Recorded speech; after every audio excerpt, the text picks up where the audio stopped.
Hello, hiya, welcome to another video.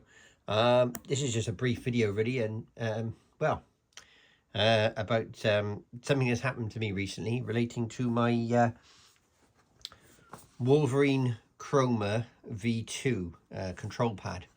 So I've been using that pad since July. Really good gaming pad, no faults of it at all. In fact, I wished I'd purchased something like that a lot sooner than going for the cheaper pads.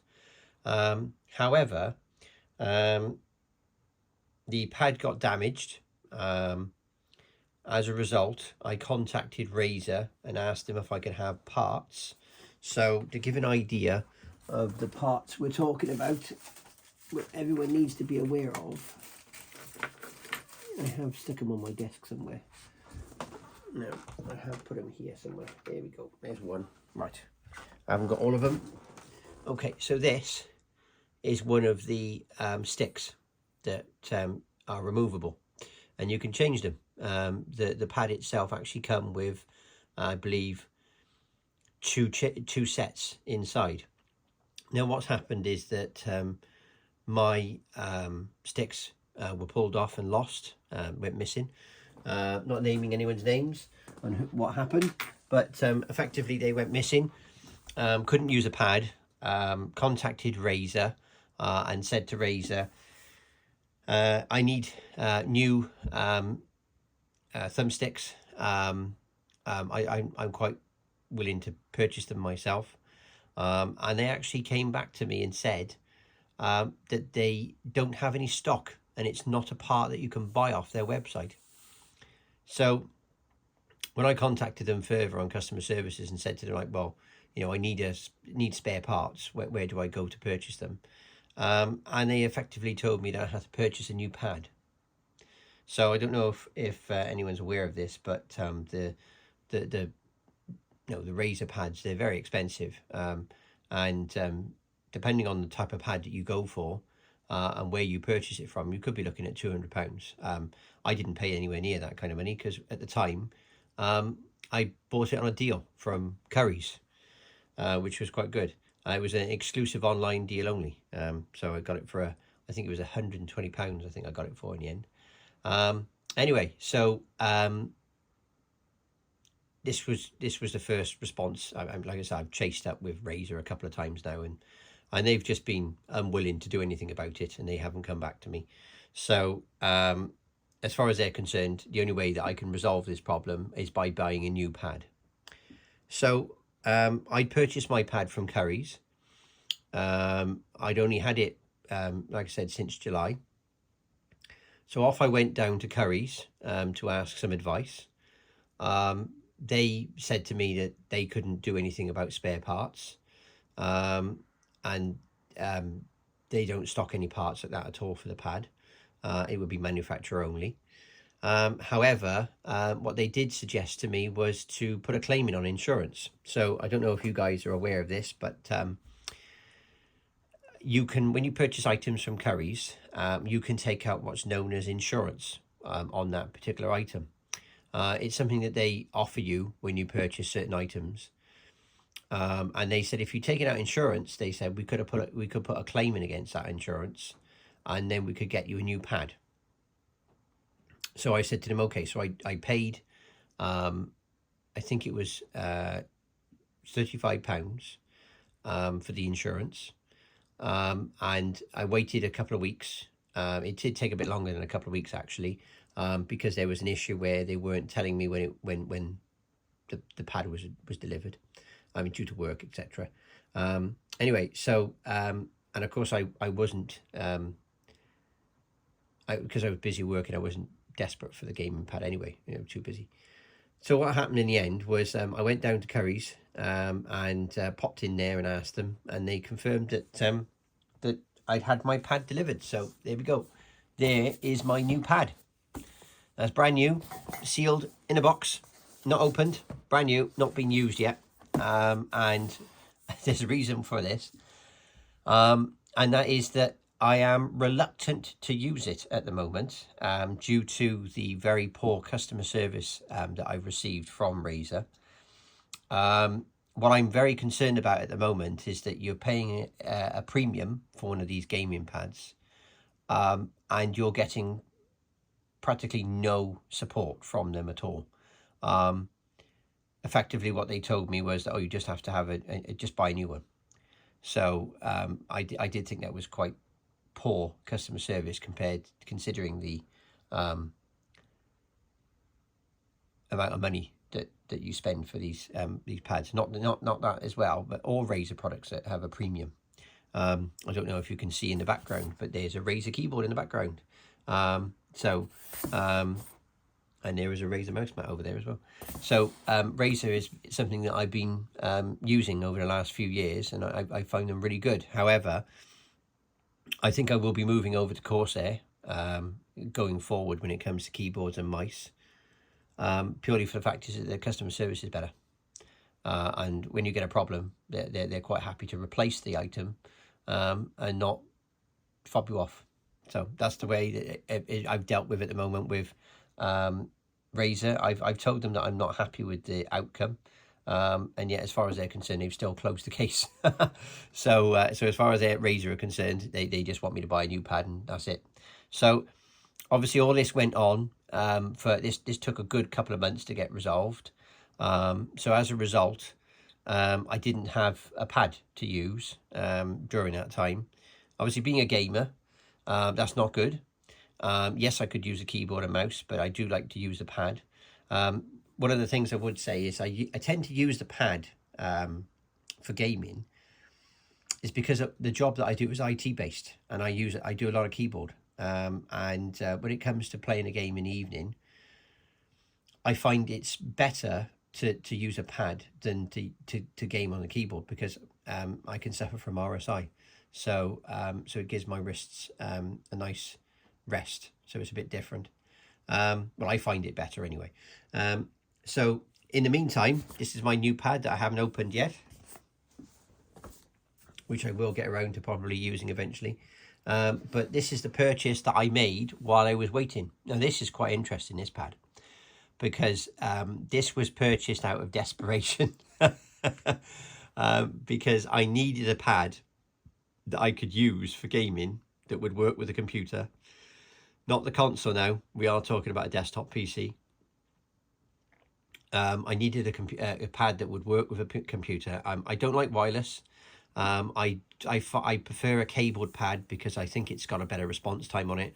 And of course the other issue as well with wireless is you've got to charge your batteries. And if you're like me, where you don't get around to gaming that often, you've got to grab it while you can, the time to have a game. Then obviously having a pad that uses batteries, you could just find yourself changing your batteries all the time. So yeah, this is a cabled pad. Now what's quite interesting about this pad, this came from Argos. This was on an offer at the time. Well, actually it was quite funny actually, because it was an offer when I bought it, which was £50. This was around about the same price as the Xbox controller, the official one, which is black. This one is made by Turtle Beach, and it's called the Recon controller. Now there's two different types basically. There's one where you don't have all these functions at the top here, and this is called the EQ. This is specifically designed so that you plug a headset into your pad. And once you put a headset, so there's the socket for the headset there. So when you put the headset in and you play the game via the headset, you can control the volume by here. You've got EQ settings, and you can control the chat volume as well. So it's really good if you're using a headset or headphones for gaming. It's not something that I do, to be honest with you. I do prefer to use speakers, but I do see the appeal of using headsets and headphones for gaming, because it can, this I haven't used it myself, but on reviews that I've looked at, this can actually enhance the sound when you're playing, and it can actually help improve the sound of the game basically. So it's quite good, and it can help as well with the chat. So if you are playing with a headset and people are talking, you can reduce the chat volume, so you get more of the in-game volume sort of thing. So I've been using this pad now for a good couple of months now, as a stand-in basically, for the razor. Okay, so truth, when I first used it, I thought, oh, this is really light compared to the razor. So to give you an idea, this pad is really light compared to the Wolverine. The Wolverine pad, which we will stick back up here a minute. This pad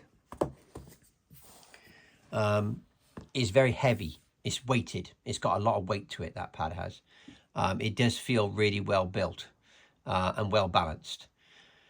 This pad is light. You can feel that it's not as premium made. However, it's still usable as a gaming pad, right? It's not sort of it's complete rubbish, because it's not. I've been using this now, like I said, for a couple of months, and I have to say that I haven't switched over to my Wolverine because I don't feel there's a need to at the moment. So I'm keeping that in the box for the time being.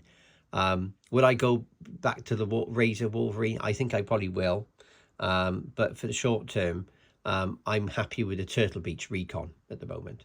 Now, one of the things that's quite interesting is after I bought this, a couple of weeks later, it went down on sale, and it actually went down to £30. In my opinion, this pad for £30 is a bargain. It's a really good pad. Yeah, it's got USB-C. Yeah, and it pulls out braided USB-C cable.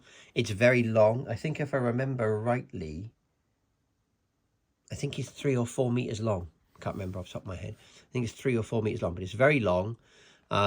It's a very robust and strong cable. What I like about this as well is the connection on here. They've specifically designed it so that if you did accidentally catch the cable, it would just pop out and it won't cause any damage. So so that's good, and then you just pop it back in. I haven't got any complaints with this pad at all. I will say that the build quality is not going to be as high up on the as the Razor, but for a pad for gaming on day-to-day gaming, in other words, if you were looking for a replacement pad for your Xbox, not just necessarily for the PC, this would do the job just really well. There is a different model to this one, which doesn't have the EQ functions, which is a little bit cheaper. And there's also different colors. So yes, I went for white. And I think the reason why I went for white is because my machine is black. My keyboard's black, my monitor's black, my mouse pad's black. And I think I just wanted something different. So I went for a white pad. Now, people did say to me when I bought the Razer controller, oh, it'll stain, it'll go a funny color because it's white.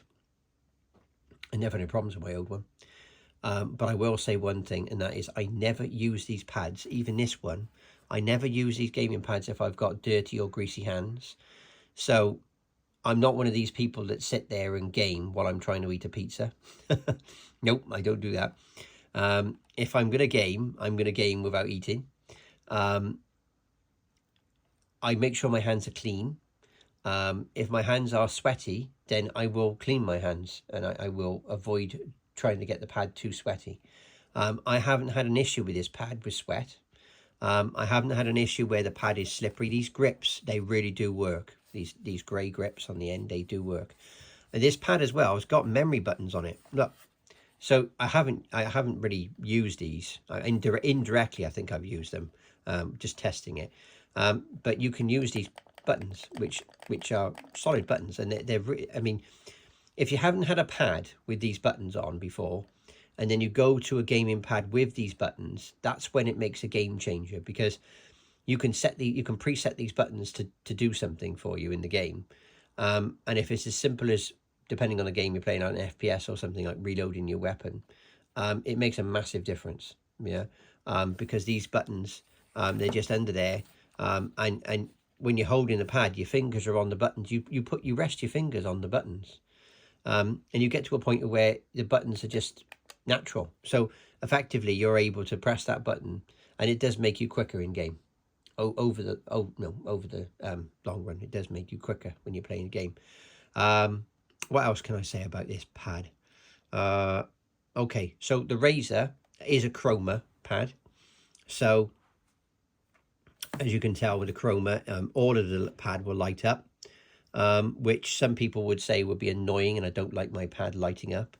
But I find it really helpful having the buttons and the pad light up, especially if I'm playing not with the main light on, and I'm just playing with the light of the of the computer and that. Most of my gaming time is in the evening, after work, etc. So it is in poor light. I would say the Razer does feel more responsive. I haven't really noticed a difference in responsiveness, to be honest with you, when I've been playing. I mean, at the moment, I played in 4K, 60 FPS, 1080p, and 1440p, and I haven't noticed any difference across the issue. Oh, I've also played as well in 1080p, 144 kilohertz display, and that hasn't made. Well, actually, to be honest with you, 144 kilohertz didn't make a difference. Actually, that did make the gameplay a lot smoother, and that is definitely something to look out for if you do buy a monitor. Make sure you go for something that's above 60 hertz really for gaming. Makes a big difference. I didn't think it was going to make as much a difference as it did, but it did make a difference. So the monitor you can just see in the background, that's a 60 hertz monitor. That one is. Yeah. So what my recommendations are is, if you are going to buy if you are in the market for a Razer controller, before you drop the gun and think to yourself, I'm going to go and buy a Razer controller. Yeah. Check out Turtle Beach. Yeah. Because this Turtle Beach controller was quite a bargain. I even got the optional insurance out as well through Argos, because it was a very competitive price. And what that means is that if you get a problem with this controller, you can take it back to Argos and they will exchange it, so you get a new one. Yeah. So it does depend on how much you use the controller. Me, I don't use a controller as much as I'd like to, but we'll work in that. I think my gaming sessions are anywhere between 1 to 2 hours, I think. And I think that's the maximum 2 hours would be, due to time constraints. But I would say, if you are in the market for a controller, if it's a Christmas present, or a gift for someone, and they're looking at it for their Xbox or PC, the Turtle Beach Recon is a very good contender. It's a good pad. Now, if someone offered me 2 pads and said to me, this one or that one, so if I had to choose between this pad and I had to choose between the Razer, I probably would go for the Razer. Yeah, I know I've had issues with them, with obviously poor customer services and that, but the Razer does feel better in the hand, and more robust, should I say. Whether or not the Razer customer services is better, it's a different story. But my advice is, if you are going to buy a Razer controller, my advice is to keep it out of the reach of little children, and make sure that they don't get hold of it and damage it. And if you can't keep it out of the reach of children, then to make sure that you've got that pad insured, or some sort of cover on it, so that you can get a refund, or get it repaired, because Razer's not going to be there to help you, I'm afraid. They didn't seem interested at all. So that's a shame, really. That is for Razer. But anyway, that said, my advice would be the Turtle Beach Recon controller is a good contender. To be honest with you, I think it's a really good controller to swap to if you didn't want to go for the Xbox controller. Bearing in mind, we are talking about cabled controllers, not wireless. Wireless is different again. These are just USB cabled, USB-C to USB cabled controllers, which can be used with a Windows-based PC, and or Xbox. So that's one of the benefits. I don't tend to do console gaming very often now. It's mostly PC gaming for me. But yeah, thanks for watching. I hope you find this helpful. And yes, I will do another review on the Recon. I think I'll probably do a 6 to 8 month review on the Recon and let you guys know how I'm getting on with it. But I finally have got my Wolverine version 2 Chroma replaced, and I've got a new one. But that's a thumbs up for curries. Yeah, I know some people say, oh, we don't like curries, they're terrible. But they've been really helpful there for me. I mean, obviously, if they hadn't helped me in the situation I was in, I would have ended up having no option but to either stick with the Turtle Beach Recon controller, or I would have had to buy a new Wolverine. So there we go. Right. Thanks everyone for watching, and I'll say Merry Christmas and Happy New Year to you all. Thanks for subscribing. Any for new people watching, please like and subscribe. It really helps the channel. I'm quite new and try and do this in my spare time. And like I said, comments. I try my best to reply to the comments, but I've been a bit slack recently due to work commitments and that. And also my son's got some health conditions, and as a result, we've been in and out of hospital with him recently. So that's taking its toll on most of my free time. But he's doing well now. He's okay. He's doing well. He's out and about today for a little bit with mummy. But thanks for watching. Like I said, Merry Christmas, Happy New Year, and I'm hopefully maybe do another video before the end of the year. But otherwise, it'll be start afresh in the new year. And I hope you all get your Christmas presents that you want. Yes. Thanks for watching. Thanks. Bye-bye. Bye.